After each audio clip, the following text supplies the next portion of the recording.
Macrobiotic diets have been described by the American Medical Association as one of the most dangerous dietary regimens, posing not only serious hazards to the health of the individual, but even to life itself.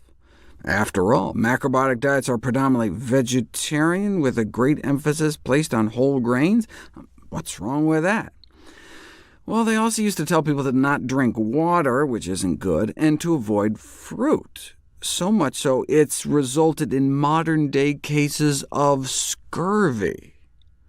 Now, thankfully, the macrobiotic diet has evolved over the past 30 years. This is the more kind of contemporary version, in emphasis on whole grains, vegetables, and beans, while minimizing most meat, eggs, and dairy. I don't like them restricting fruits, don't like all the added salt, but compared to the standard American diet, it's got a lot of things going for it. Only a quarter of the saturated fat intake, less than half of the sugar intake, a very respectable fiber intake, 2.5 times the national average, but actually taking in more sodium. So while the macrobiotic diet is an anti-inflammatory diet, has a negative dietary inflammatory index score as opposed to the pro-inflammatory American diet, some of the most anti-inflammatory foods are herbs and spices. So instead of adding all that sea salt and soy sauce, the macrobiotic diet could be improved by using natural seasonings instead. OK, but has the macrobiotic diet ever been put to the test? Yes, for diabetes. The restriction on water probably wouldn't help, as higher plain water consumption is associated with lower type 2 diabetes risk, though part of that may be because they're drinking less soda. And fruit restriction is probably not helpful, since fruit consumption is associated with significantly reduced risk of type 2 diabetes as well.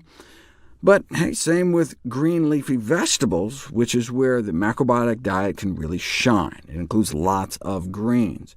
Look, you can do randomized, double-blind, placebo-controlled crossover studies of kale, and show that it suppresses the after-a-meal increase in blood sugars. Eat a meal of white rice, chicken, and eggs, and get a big spike in blood sugar, though significantly less adding just a tablespoon of dried kale powder, as opposed to some kind of placebo powder, though the effect is visually exaggerated by their y-axis shenanigans.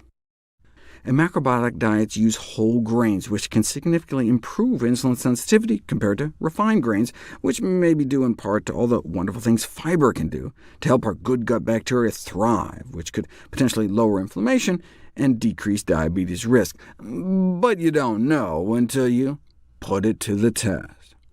Just 3 weeks on a strictly plant-based diet, composed mostly of whole grains, vegetables, and beans, and they got about a 10% drop in blood pressure, a whopping 35% drop in LDL bad cholesterol, and a 38% drop in fasting blood sugars in just 21 days.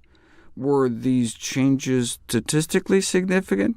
Here's some 3-month p-values for you. Those are my kind of p-values. In other words, yes, the changes were significant in every possible way. Similarly, short-term interventional studies on diabetics with the so-called MAPI-2 macrobiotic diets have been performed across 4 continents. The MAPI comes from the guy that came up with the diet, Mario Pianisi, a strictly plant-based diet, based mostly on whole grains and vegetables, with legumes and some seeds, and decaf green tea as the preferred beverage.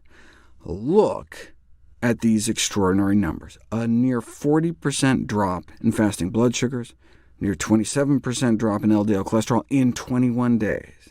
Now, they did lose weight, a few pounds a week, but those kinds of results were way more than one would expect with weight loss. And here's the kicker: that 40% drop in blood sugars was after cutting their insulin in half. So those numbers greatly underestimate the effects. Better results on fewer drugs. That's the power of plants. All we need now is a randomized controlled clinical trial to really seal the deal, which we'll cover next.